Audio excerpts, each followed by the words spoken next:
Hello, I am Reverend Mary Hawk, and with me is Krys Copeland. Hi, Mary. Good to see you. And it's good to see you, Krys. And welcome to this month's edition of Pagan News.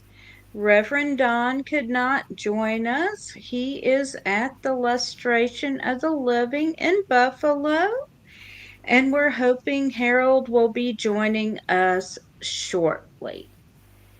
So, today, our first story is about abortion rights and Project 2025. So, I'm going to make this a little bit bigger. And hello to Mary Cavalcante. Hi, Mary. Good to see you. It's good to see you. So, this is where we stand right now. The states that are the darkest are where you basically cannot get an abortion for any reason. The next states have limited abortion rights. The states in yellow here have, excuse me, have some abortion rights, and then up to orange, where it is not restricted. And then we have the green states where abortion has been expanded and protected.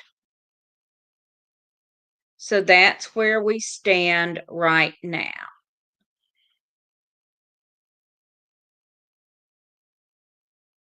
And this comes by, oh, let me go back. This information comes from reproductiverights.org, maps abortion rights by state. And we're going to take a brief look at some of the consequences of very restrictive abortion laws. Amanda Zarowski from Austin, Texas, was denied abortion care after she experienced preterm labor rupture of membranes at 18 weeks of pregnancy. She was seen at a Catholic hospital in Austin where she was denied an abortion because her doctors could still detect fetal cardiac activities. 3 days later, she showed signs of infection and was diagnosed with sepsis, a life threatening condition. Although doctors then performed an emergency induction abortion, she spent the next 3 days in the ICU fighting for her life. She ultimately survived, but the infection caused one of her fallopian tubes to become permanently closed, compromising her future ability to have children. She has been forced to turn to in vitro fertilization, or IVF, an attempt to start a family. Lauren Miller from Dallas, Texas, was hospitalized at 8 weeks of pregnancy for severe nausea, vomiting, and dehydration, and was diagnosed with hyperemesis gravidarum, a condition posing significant risk to the patient and her pregnancy. She also learned at the time she was pregnant with twins, but at 12 weeks, Lauren learned that one of her twins had trisomy 18, a condition that causes multiple structural abnormalities and makes the fetus unlikely to survive to birth.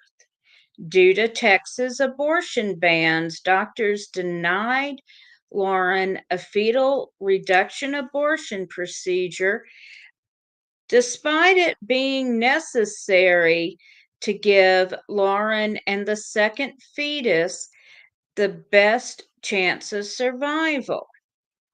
After being hospitalized for hyperemesis gravidum at 15 weeks, she traveled out of state to Colorado to obtain fetal reduction abortion. Lauren has recovered and is expected to give birth this month. Kayla Smith of Nampa, Idaho, pregnant with her second child, learned at her 19-week ultrasound that her baby had a likely fatal and inoperable condition.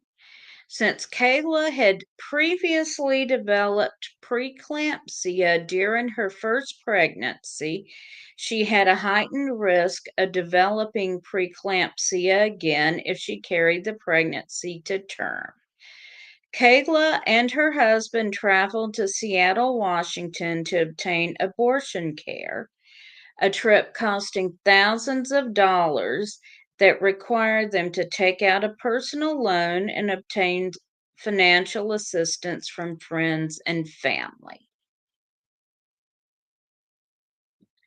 Allie Phillips of Clarksville, Tennessee, was 18 weeks pregnant with her second daughter when she learned that her baby had multiple fetal diagnoses that made it unlikely her baby would survive the pregnancy, including a congenital condition of the brain.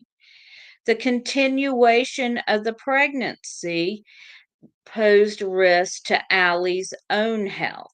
Allie was eventually able to raise the funds to travel to New York City, where she learned her baby had already died in utero, leaving her at high risk of infection and blood clots. She was able to receive the abortion care she needed in New York City. Now, before we move on to Project 2025 and abortion, all of this information comes from the Center for Reproductive Care. All of these stories come from women who are part of lawsuits that the Center for Reproductive Care have filed on behalf of various women in the states where they reside, trying to get clarification of when abortions can be performed in their state. Because prior to Roe v. Wade being overturned, they could have received the abortion care they needed. Remember this: abortion care is medical care.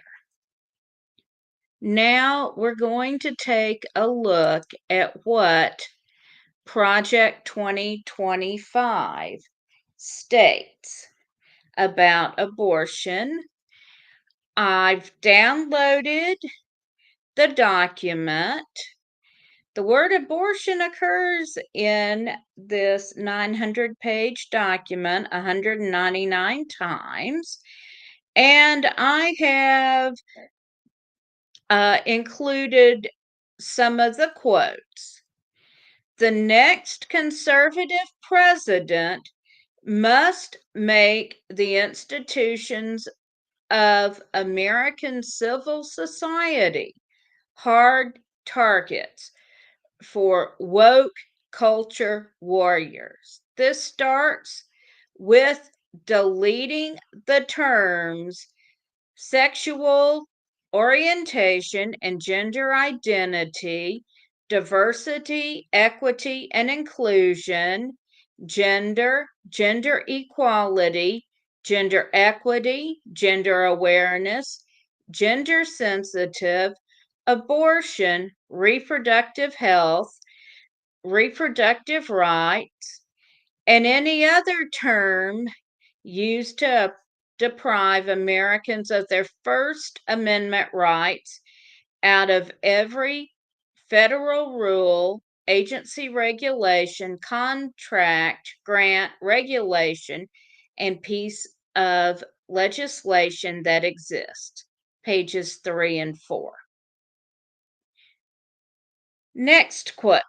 Finally, conservatives should gratefully celebrate the greatest pro-family win in a generation, overturning Roe versus Wade, a decision that for 5 decades made a mockery of our Constitution and facilitated the deaths of tens of millions of unborn children.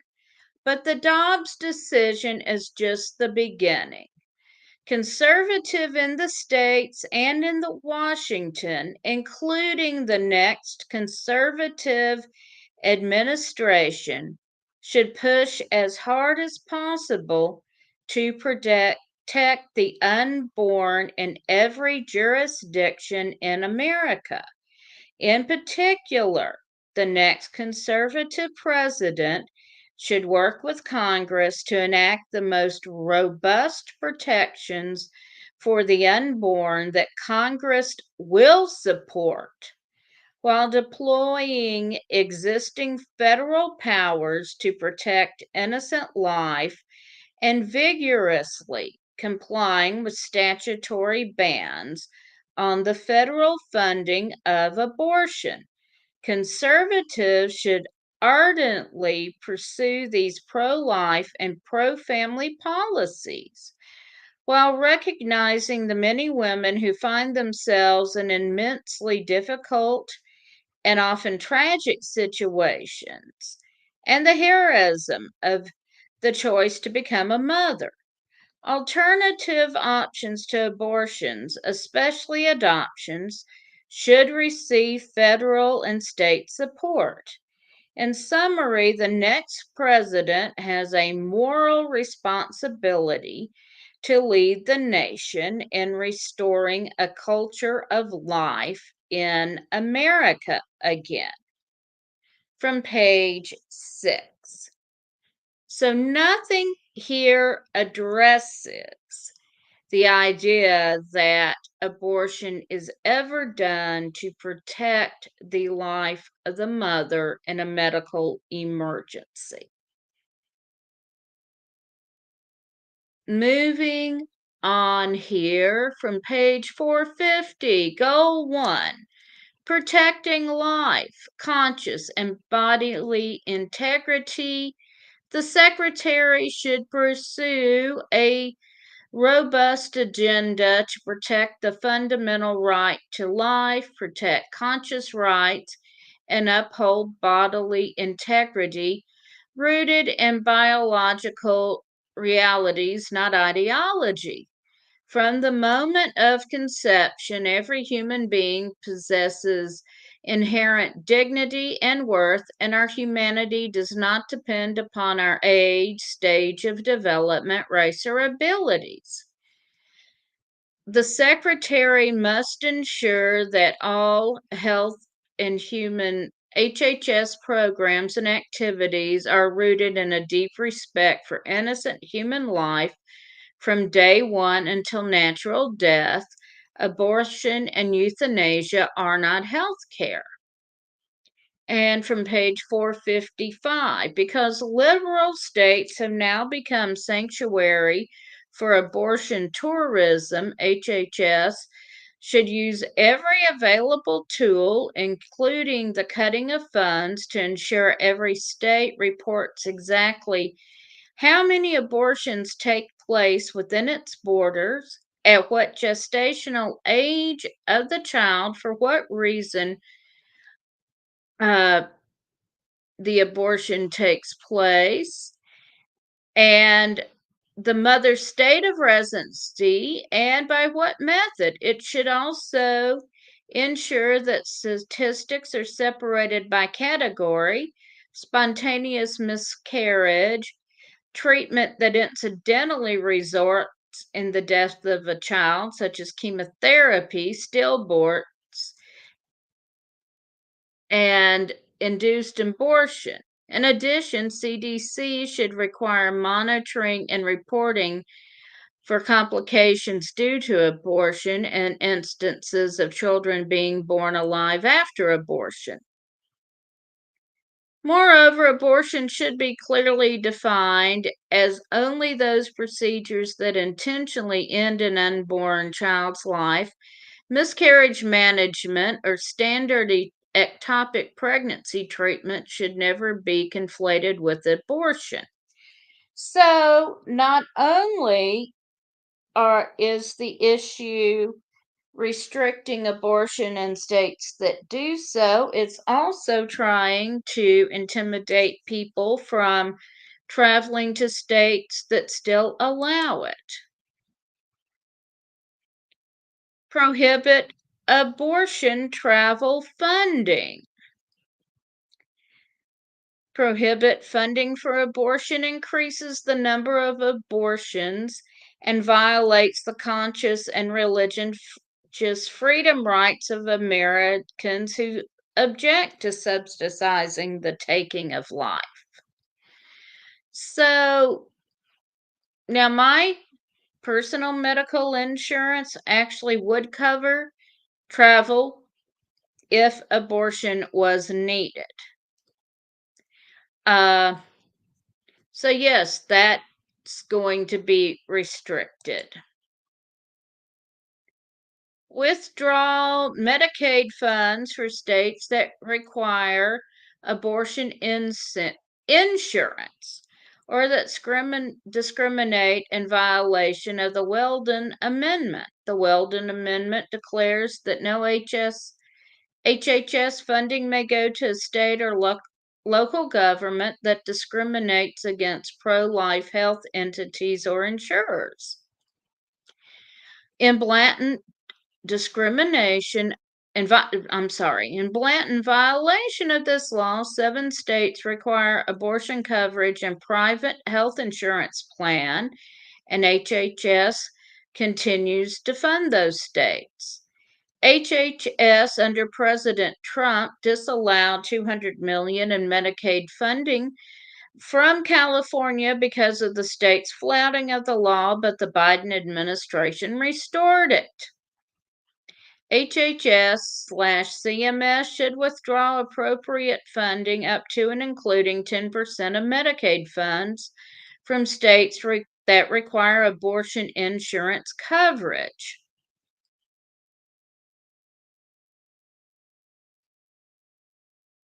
And reverse distorted abortion interpretations added to the Emergency Medical Treatment and Active Labor Act.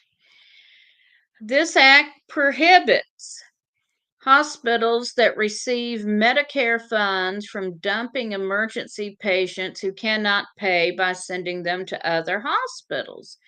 It also mandates that the hospital stabilize pregnant women and explicitly protects unborn children. Hospitals or physicians found to be in violations of this statutes could lose all their federal fundings. In July 2022, HHS CMS released guidance mandating that EMTALA covered hospitals and the physicians who work there must provide abortions, including chemical abortions, if the health of the mother was at risk. And they are calling to ban this, stating that EMTALA requires no abortions. And abortion pills. Abortion pills pose the single greatest threat to unborn children in a post-Roe world. The rate of chemical abortion in the U.S. has increased by more than 150% in the past decade. The abortion pill regimen is typically a two-part process, and the conservative promise requires that this be rolled back.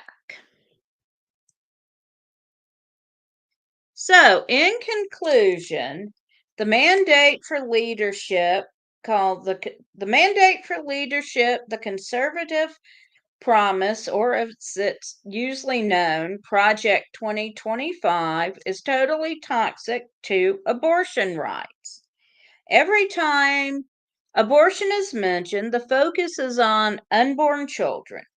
The devastating effect on women experiencing medical crises is never mentioned.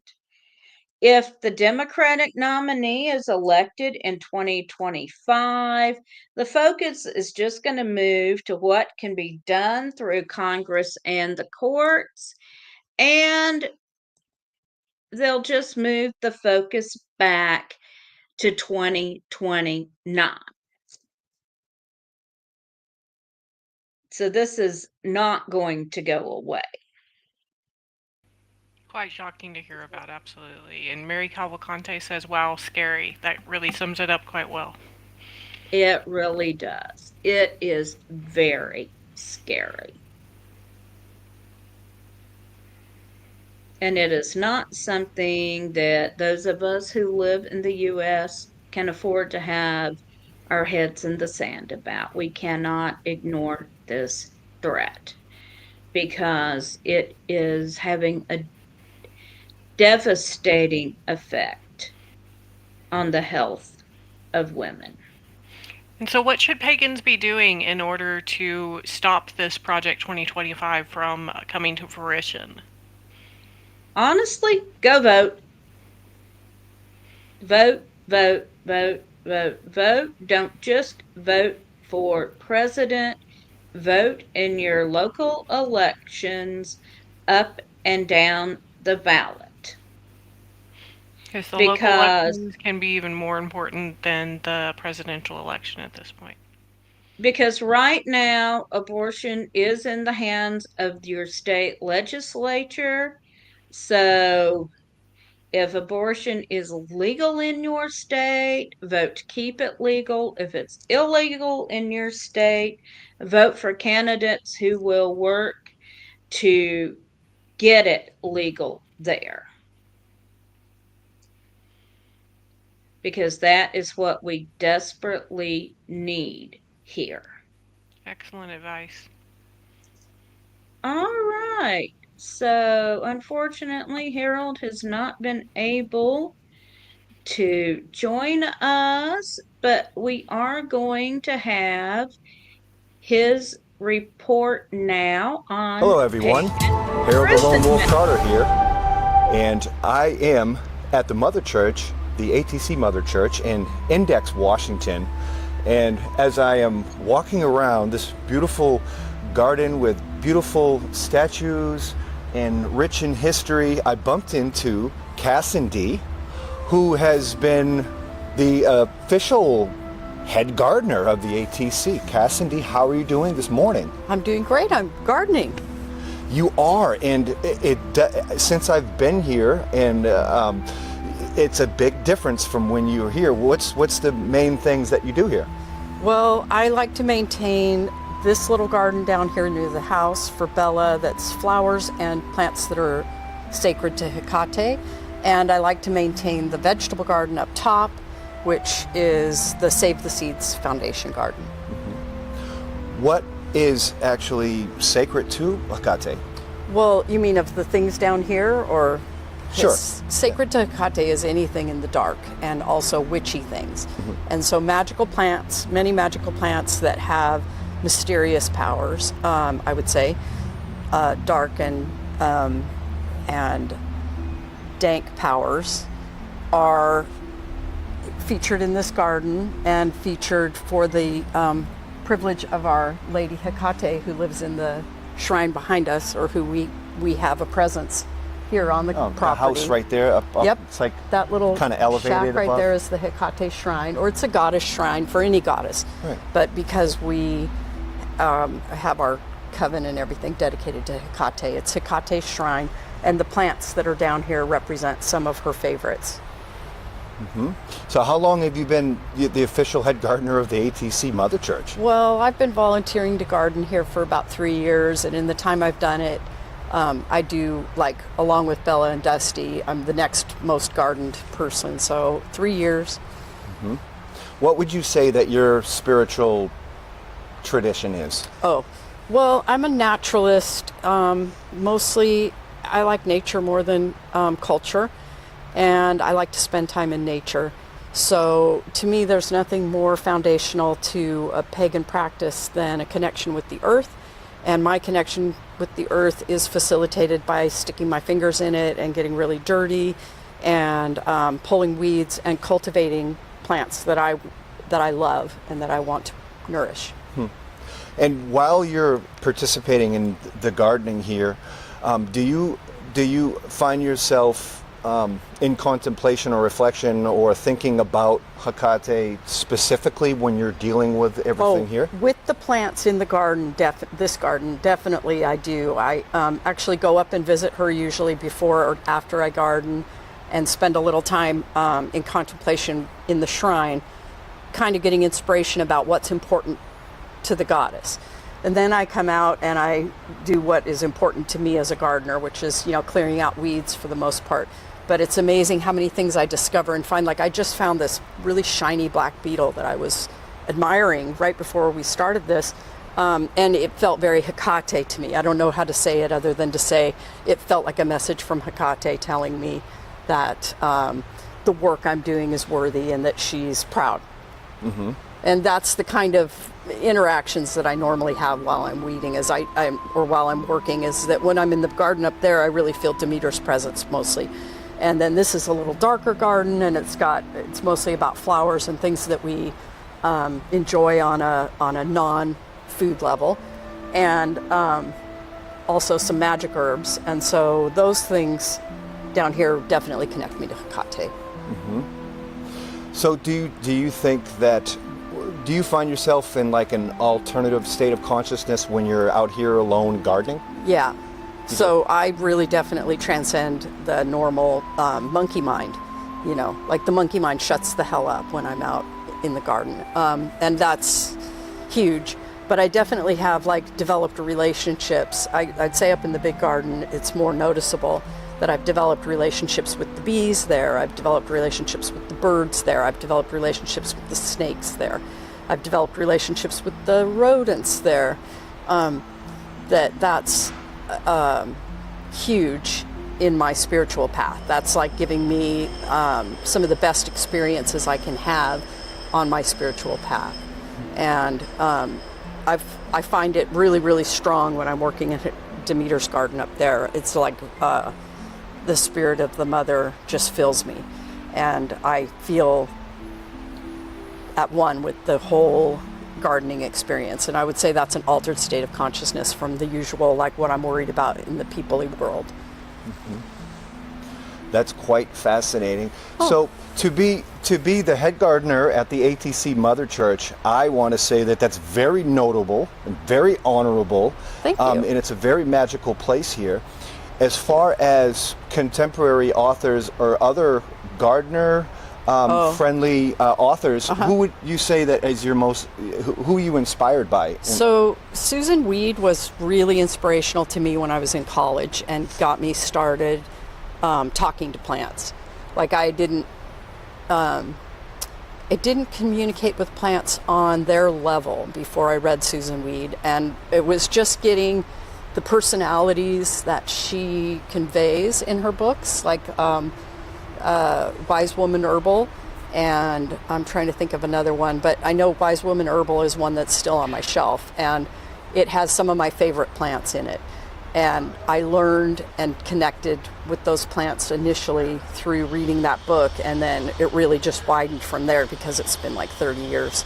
So in 30 years, I've taken a lot of steps outside of that, but she was really instrumental in getting me started. Most of the books I've read since then in witchcraft and stuff have not been as hands-on in the garden with the plants as that. And I don't read a lot of books. I haven't found a lot of books that are. I mean, I've got a bunch of fungi books I'm reading now that do have that take of working with the plants and learning about their personalities, but not so much flowering plants or food plants and stuff. I think maybe there's a need for books like that. Mm-hmm. Look, books like that do what I do. Birds too. Bugs too. So you mentioned like talking to the plants and the vegetation and things. Yeah. Notably, an author that I'm familiar with is Paul Barrow's works. And he talks a lot about in his Holy Book of the Divas, where communication with plants and garden vegetation. The Divas. Yeah. I don't think that that's very prominent within the pagan community, but it's definitely there. Yeah, that's true. There probably are lots of books I haven't been exposed to, but I have heard of those books. I just haven't actually exposed myself to them. So that's really cool. Yeah, right. And so I was just recently at Patrick McCullum's ranch in New Mexico, and he was talking about creating a device where you could talk to animals, where with conjunction with AI to be able to talk to animals. And it would be very fascinating if we could figure out an AI program to talk to plants. Well, I just do the same thing I do with animals and plants, is that I just speak from my heart in my mind. Sometimes I verbalize just because I'm very verbal, but I mean, the connection with the animals and the plants is absolutely the same ass thing. It's not different, because I do both. But what the difference is, I think, really is understanding a plant's timeline. Like the cycle of a day to a plant feels like it just took a breath and let it out. That's one day in a plant's life. I mean, not so much vegetable plants. We could talk about all the differences among that, but in general, plants live on a different time scale than we do. And they don't understand us running around, moving all the time, moving them all the time. Like most people kill plants that say, like, I can't handle plants. It's because they're like, monkey mind is on monkey time, trying to handle a plant that's on plant time. And you're like doing 7 things a day to it, like changing its water, its light, its everything. They don't like that at all. They're really against that. They want to be left alone, and they want to be in their space, and they need to stay mobile or immobile. That's what they do. They stay in one place. And if you mess with them too much, they just hate it. And I found that to be the first key to unlocking talking to plants, is that you have to stop thinking of time in the way that animals think of time, which is, as you're moving, it's all very linear. Plants are a lot more holistic in their sense of time. And every morning is the same morning, and every night is the same night, and they're still just breathing in and breathing out. And they want to be treated with respect for that, not have you trying to impose your timeline on how they move. They don't like that. What would you say the biggest challenges are for witchy gardening? Mostly that nobody notices what you're doing, and it feels like you're just alone all the time, and so you're kind of like, you don't worship in union with a bunch of other people on the plants. I think it's best to be one-on-one with the plants, and so it's kind of lonely. Mm-hmm. It's a lonely path. I don't share it with, like, my partner doesn't garden, and I have one friend that's like an avid gardener like me, and like we get together and witchy garden together, which basically means naked gardening, and being crazy. And if I didn't have that one other person in my life, I feel like I would be completely alone, and I would feel like I was some kind of like sore thumb that sticks out in the middle of nowhere because no one else does what I do, or sees it as worship even, like they just think, oh, weeding is so tedious, and oh, such a mess, and oh, it's whatever, all these bad things, I guess. I mean, I don't know, but it seems like people don't like to get their fingernails dirty, maybe. That kind of stuff. Right. But yeah. What are the biggest rewards of gardening? Oh my God, when something succeeds, like for instance, I have a flower over here that's flowering, and when I put that baby plant in, it was this big, and it had like 6 leaves, and now it stands nearly as tall as me, and it has these beautiful flowers on it. And just the sense of accomplishment of helping and nourishing things to grow and bloom and do what's natural to them.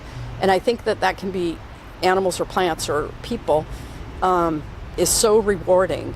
I think you can do it. I did it a bit as a preschool teacher, and I felt much the same, seeing the children go through. But for me, this is the class of 2024, and we're getting ready to graduate. A bunch of us are flowering already.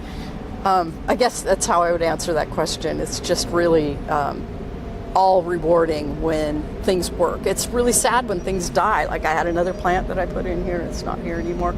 But I have something I planted from seed last year, and I didn't think I would ever see one. It's Augustaceae, and it actually bloomed. And I'm like, oh my God, like totally outlandishly excited over a little plant. I don't know. Some people wouldn't get it. I do, though. I get very excited about it. To me, that's so rewarding right there.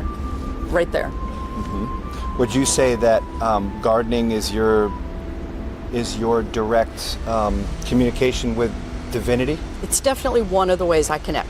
I connect through movement a lot, like dancing and stuff is another one, Grateful Dead dancing, like wild dancing, like not listening to anybody else about how you dance and just dancing. And so dance is one, but definitely it's the one that I can engage in on any day and really change my world. Like go from before gardening to after gardening is a role that I relish. And if I didn't, I wouldn't do it. And just like dancing, it's like I still dance even though I'm getting older, and I can't dance for 3 hours like I used to, but I can dance for 3 30-minute sessions, which is just about enough to get through a concert anyway. Mm-hmm. So it's like that. Well, I got to say, Cassidy, I'm by no means adept with gardening, but I am aware that things like mandrake, nightshade can be somewhat, poisonous, if ingested or maybe by touch. Is there any like caution that you suggest? Yeah. Have you ever dealt with particular herbs like that and gotten ill? Yeah, no, I haven't. I'm smart enough not to do that. I do eat a lot of plants, I will admit, but I know what I'm eating and what I'm not eating, and I don't try things that I don't know. So, and that's true of like fungi, and it's true of plants. But like we do have poisonous plants in here, and a dog could get sick going in here and eating one of these plants. There's a couple of them, I can say 3 that I can look at right now and say, yeah, if a dog ate that whole plant, like a person just couldn't eat enough to get deathly ill. But you could definitely eat enough to get sick, and a dog could definitely probably eat enough to die. So you have to have a lot of respect for those kinds of plants, and we purposely put them in because they are sacred to Hecate for that very reason. They're sacred to Hecate because they have that power of life over death, or death over life. And we use them for purposes like, for instance, one of the plants that's in the garden right now is there it's one of the things as a sleep aid. It's also one that you use in a Hecate flying potion. So it has the power to induce wild dreams, or to allow you to, potentially escape your brain and do a flying potion, which is that Artemisia right there, which is really beautiful, and it's very dark and frightening. And dogs they know better than to eat it. They're not going to eat that thing. There's lots of harmless plants in here too. And I could eat all of these violets. Like I could just stand here and pick violets and eat them all day. They're pretty yummy, and they're totally non-toxic. So it definitely is about knowing what you can and can't eat, and not trying things that you don't know are okay, and definitely having respect for the plant, that it potentially has powerful compounds in it that could kill you. And that's, the plant's defenses. The reason that the plant is on the planet is because it found a way to survive being eaten by other animals. So they've got some tricks up their sleeves, and it's good to be aware of that and to be cautious. Wow. Cassidy, can you bring me around the garden of the ATC Mother Church? I could show you a little bit. There's not huge amounts to see right now, but there's some. Yeah, I'll show you around this one, the downstairs garden. So here we are. This is Hecate's garden. This is Hecate's garden, and this is Artemisia, which is a fancy name for mugwort. If you know mugwort, it's about dreams and fanciful flights, like Hecate's flying potion uses Artemisia, and or mugwort, more commonly known. It's in flower right now, and we have two of the most just beautiful specimens. They're very dark, and they have a very dark stem on them, and it's in glory to Hecate that they are flowering right now. And that plant is sacred to Hecate.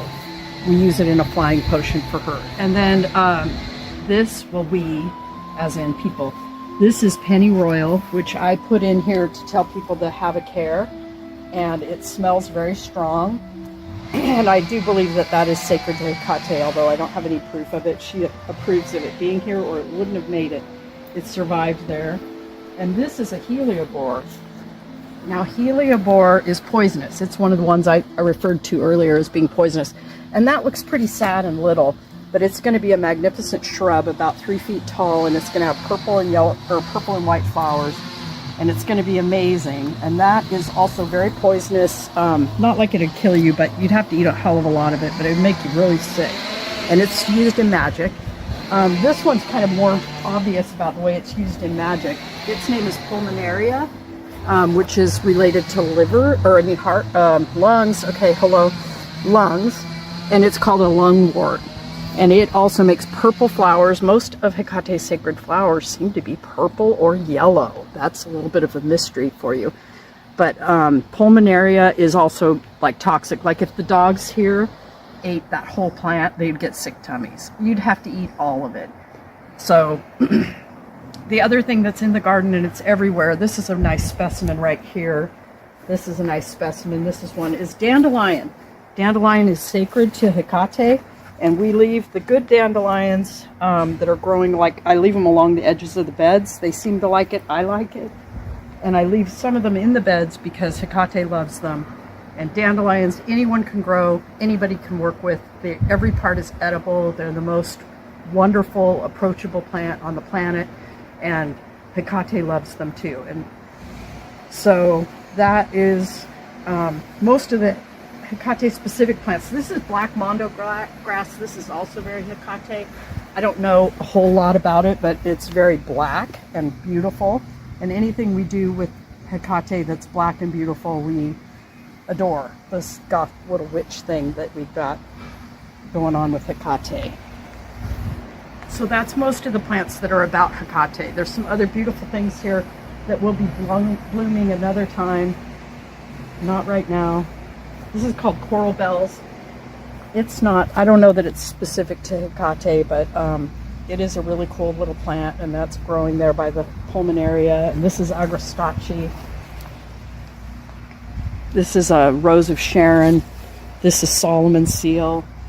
These are columbine. There's columbine, like 4 of them. And those are all flowers we like to give to Hecate more than being spell work flowers. They're just ones we like to take up to the shrine. You are watching Witchcraft TV. I'm Harold the Lone Wolf Carter, and this is Pagan News. Signing off.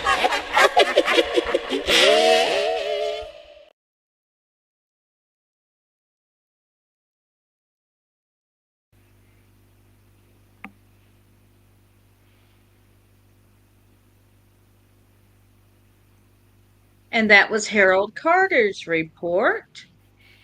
And next up, we have Krys's report from Europe.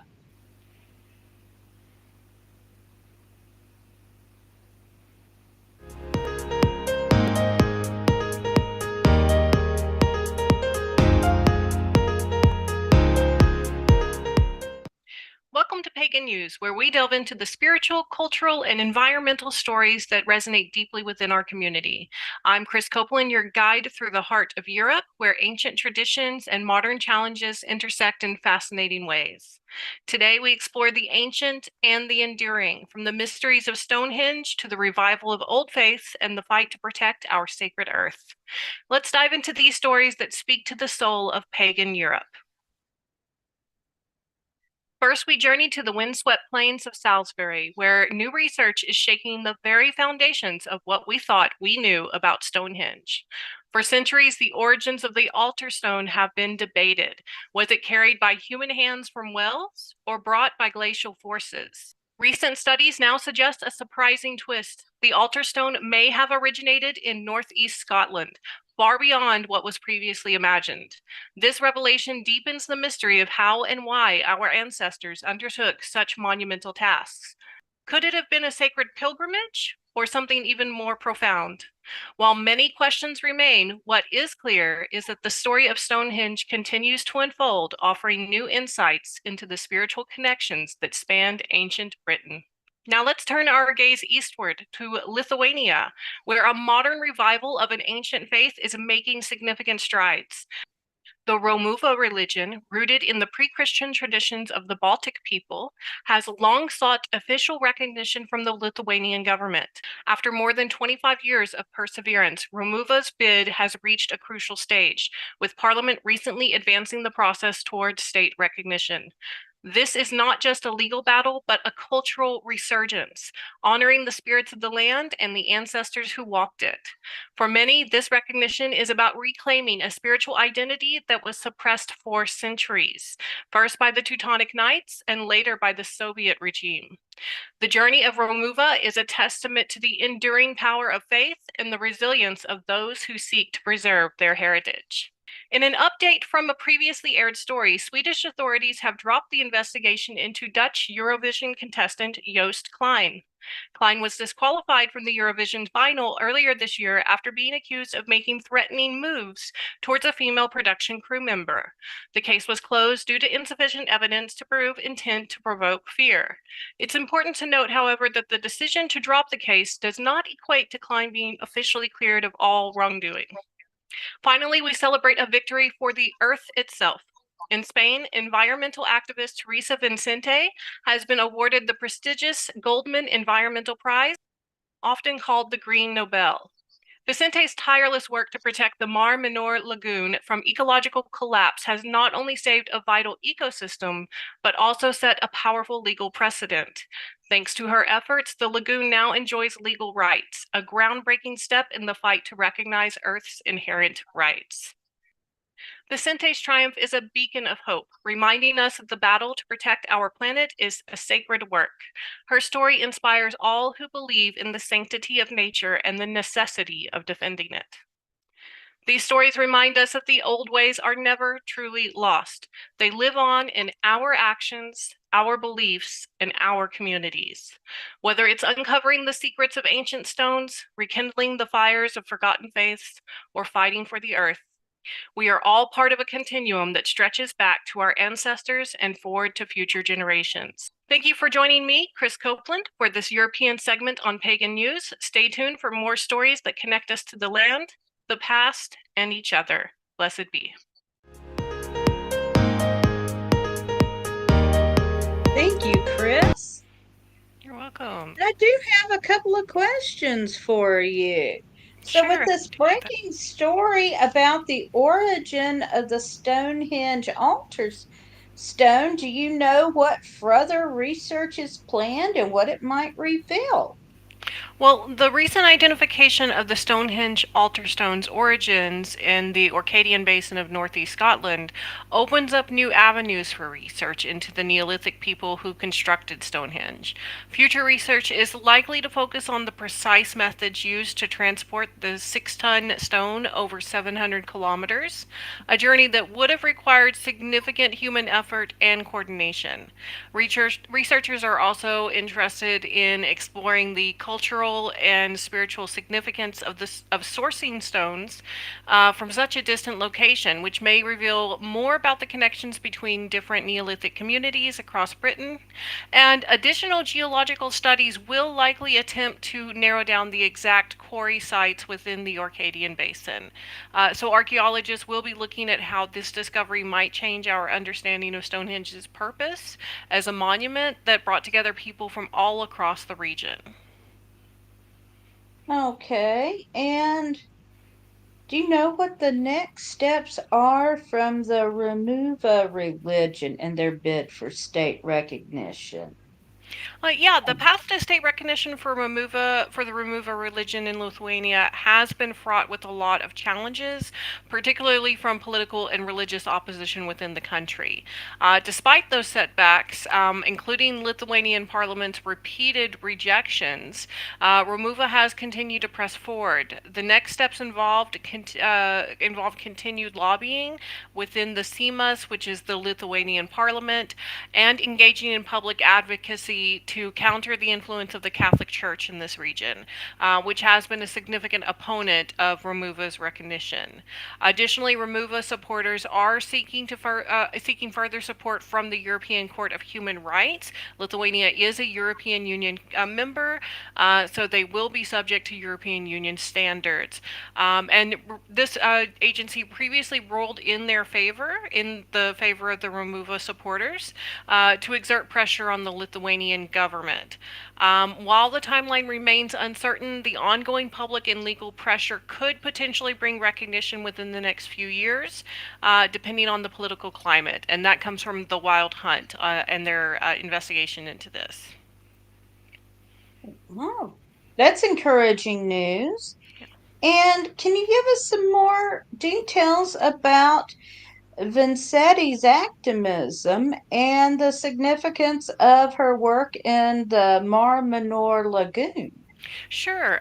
Teresa Vicente's work in saving the Mar Menor Lagoon is a landmark achievement in environmental activism, not only for Spain, but globally. The Mar Menor is Europe's largest saltwater lagoon, and it's been suffering from severe ecological degradation due to agricultural runoff, urban development, and pollution. Vicente led a grassroots campaign that successfully pushed for the lagoon to be granted legal personhood, which means it now has rights to protection, conservation, and restoration under the law. This was the first time such legal recognition was granted to a natural entity in Europe, and it sets a precedent that could inspire similar legal frameworks worldwide. In fact, I just saw in the news today that Ecuador has given a river there personhood and therefore rights under the law. So this will be expanding across the world as new legal precedents are set. And Vicente's efforts have brought international attention to the concept of granting legal rights to these ecosystems, which highlights the importance of recognizing and protecting natural environments as a vital part of our shared heritage. And that is wonderful news as well. Yes. Well, and we are coming to the end of our report this month.